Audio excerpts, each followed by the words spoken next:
All right. It's Wednesday, January 9th, 3 p.m. Mountain Time.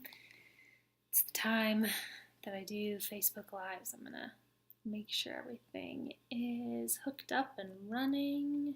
Great.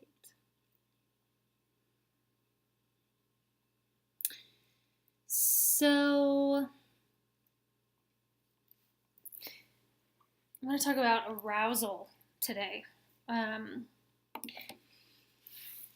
Arousal. And what I want to share about it is a thing that a teacher of mine said to me many years ago, like 3 years ago. And it didn't make sense to me at the time. And I think I've spent the last 3-4 years trying to, and then not trying to, but like understanding this more and more fully and deeply. And it's been really revolutionary to my life. I'm going to put headphones in just to make this sound a little better. Forgot to do that. Okay. And the thing that she said to me was, your arousal is the event. Period. What you do with it is secondary. And I'm going to say it again. Your arousal is the event. What you do with it is secondary. So a couple of weeks ago, before the holidays, so it would have been towards the end of December, I did a Facebook Live on sort of asking the question, what are you responding to? And suggesting that you ask that whenever you feel your turn on, desire, arousal showing up. Just asking, what am I responding to here? And what part of that, I'm forgetting now what all I spoke about, but I was speaking to how in our culture, in the Western world, I don't know how this is in the rest of the world, but in our culture we have this story that if we feel turn on, if we feel our body get aroused, so if we get an erection, if we have a penis, or if we feel we get erections as if you have a vulva as well, very different. I'm not going to go into the details of that, but we have the story that if you feel turn on, if you feel that desire, you have to do something with it. You have to get it out of you. You have to have sex with someone. You have to self-pleasure. You have to have an orgasm. You have to just like move it out of your body. We're really uncomfortable with it. And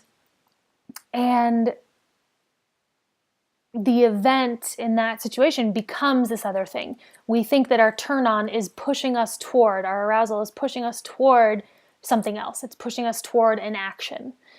And that causes all sorts of problems, right? Like it has us potentially make choices that are not smart for us. It can lead to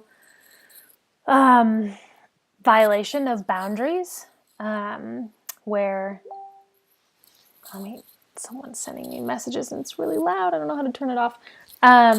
Violations of boundaries when, we think that our arousal happens in response to someone and then they are responsible for it and they owe us something for it, or we have to do something with them specifically with it. And it's hugely problematic. So your arousal is the event. What does that even mean? It means that it's yours. Your arousal, your physiological, literal, physical turn on is something happening in you, in your body, right? It might be in response to something that's happening out in the world, but it's yours. No one else is responsible for it. No one else has to do anything with it, and you don't have to do anything with it. You can simply let it be there and sort of stew in the enjoyment of arousal, because arousal can feel really good. It can be really intense and it can be uncomfortable and it can be dysregulating, and you can build your capacity to sit with turn on in your body and let it be there, and you can learn how to breathe with it and circulate it and all of these things, but it's yours and it's your life force and it's your creativity and your energy, and you can channel it in all of these different ways if you want to. It doesn't have to go into any particular thing. It doesn't have to be directed into sex. It doesn't have to be directed into orgasm. It's just your aliveness in your body. And that's really freaking cool. Like, our bodies are capable of feeling so much. And when we rush to do something with our arousal, we miss all of these layers of sensations and energy and experiences that can arise in our bodies as a result of our arousal. So, my invitation for you today is to, the next time you feel arousal happening in your body, or even you might sit here and refer back to an experience that you had where you were aroused, and just call it up to mind. Let your body simmer in that and notice what happens, and then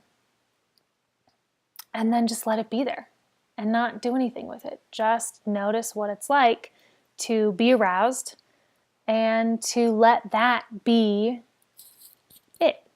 Nothing's going to happen with it. You're just going to allow that to be there. And this has been, how has this been revolutionary in my life? This has been revolutionary in my life in that it's allowed me to build capacity to be with large quantities of energy, but it's also, I want to say kept me out of trouble, but that feels a little shame-based. Like, it's helped me, like, I've learned how to navigate what I'm responding to by treating the arousal as an event in and of itself. So if I, feel arousal with someone where it's just not a good, like say I feel arousal with a client, which sometimes happens because I'm working with clients in sexual situations and we're talking about sexual material, and my body might feel arousal in response. Or if there's stuff happening in the room where I'm working with a client and their arousal is present, all of the neurobiology in my brain might have my body snap into arousal, and it might not have anything to do with them. And so treating it as an event in and of itself can give you space to then navigate and make choices in a more responsible, informed, holistic way, rather than just needing to get it out of you. So cultivate some arousal, sit with it, and see what it's like. If you have questions, you can ask them here or shoot me an email. I'll put that in the comments as well. But thanks if you were here live. Thanks for joining, and see you next week. Same time, same place.